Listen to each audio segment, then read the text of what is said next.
Let's try this again. I don't know what happened. It just froze up on this on the last live. So wanted to do this quick live. If you have any questions, feel free to plug those in. What I'm talking about specifically is around what businesses go into a micro private equity fund versus what businesses you might want to put into your personal portfolio. So when it comes to your own portfolio, one of the things that I always find out about a person is their last job, previous experience, what their expertise, what they enjoy. All those things can come together, and if they have certain skill sets that are going to work well in the business that they're acquiring, it's beneficial for them to buy a business that they can use those skills in. We did a deal a little while back where somebody who just happened to have a lot of videography experience and was interested in continuing that.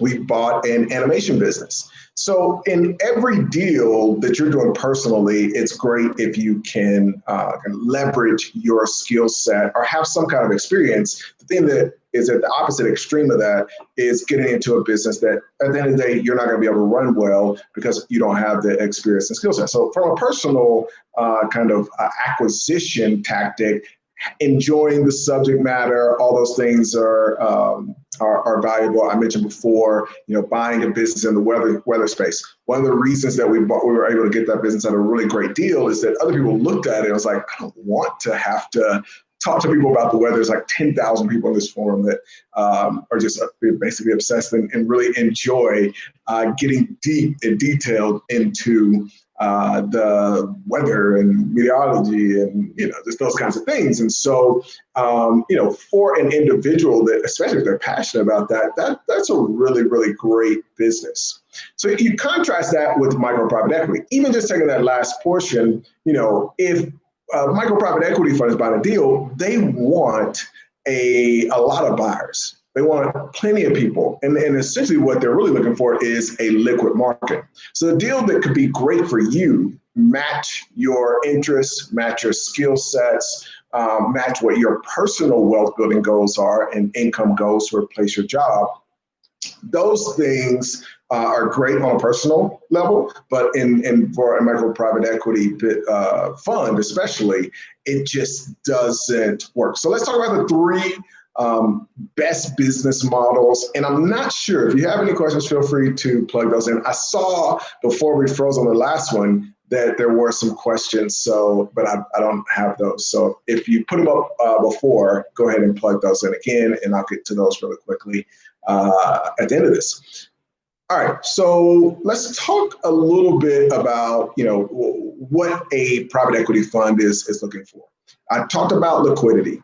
You should be buying something that has a ready market, that you're going to be able to sell that business and not have it sit on the market for a long, long time. The second thing is you want to make sure that you're not tying up a bunch of money in that business. One of the examples that's not on this top three list is e-commerce. When it comes to e-commerce businesses, you've got to put money in the inventory. We just exited out a deal that was always kind of the issue is, number one, how much inventory do we really need? Where are we going to place that inventory? We had inventory that was at Amazon. We had some inventory that was at Walmart. We had some inventory that was at our own warehouse that we were delivering.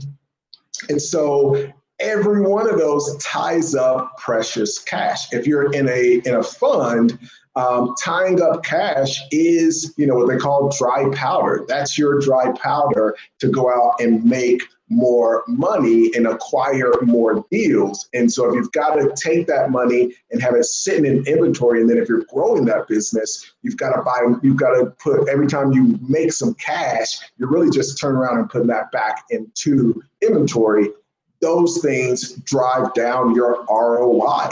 It literally drives down your ROI of your fund. So the mentality of a fund is much, much different than the mentality of an individual buyer. Be sure to hit the like button. I forgot to mention that as you guys come in, be sure to hit that like button, please. So let's talk about these business models. Number one, if you are buying a business that is an affiliate business, there are some benefits that come with that business. You don't have to have inventory. You're in a situation where the money that you spend on that site in order to grow it doesn't require you to tie it up for a really long time. In some cases, you may be paying for content. That kind of thing is pretty inexpensive. And it's not as if, in order to grow that site, you need to tie up money like in an e-commerce business every time you're going to get a new customer. In order to have a successful sell in the e-commerce business, you have to have that inventory, which means you've had to pay that, you've had to ship it, all of that.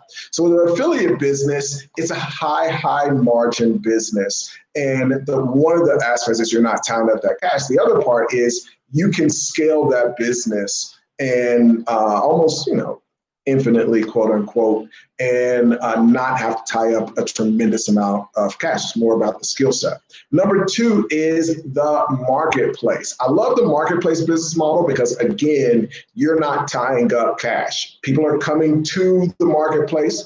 They have things to sell. People are coming to the marketplace because they want to buy those things.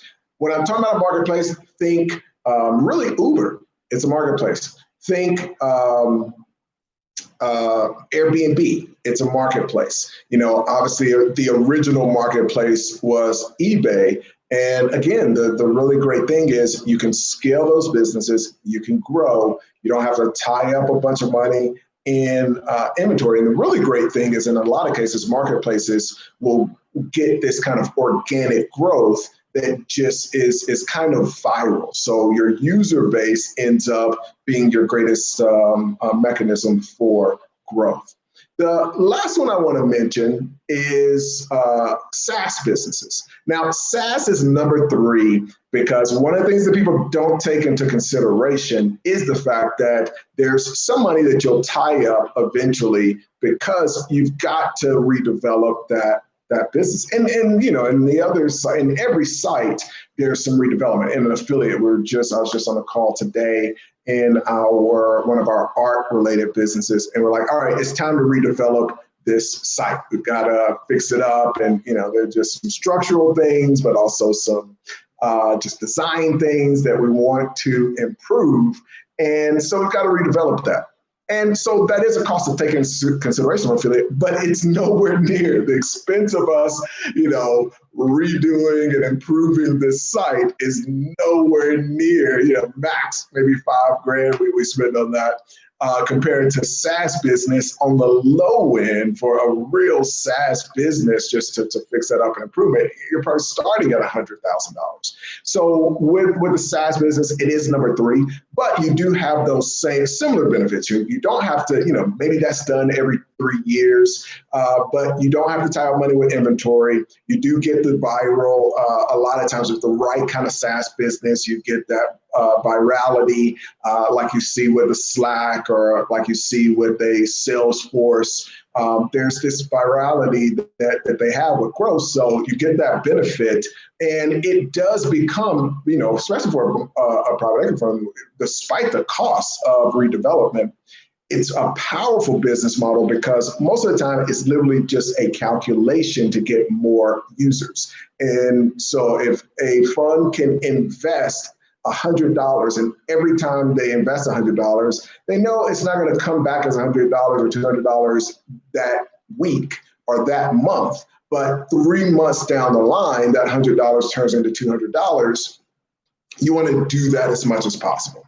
So with a SaaS business, once the marketing is really dialed in, you've got a great agency and they're doing their job, you should be able to just get an instant ROI.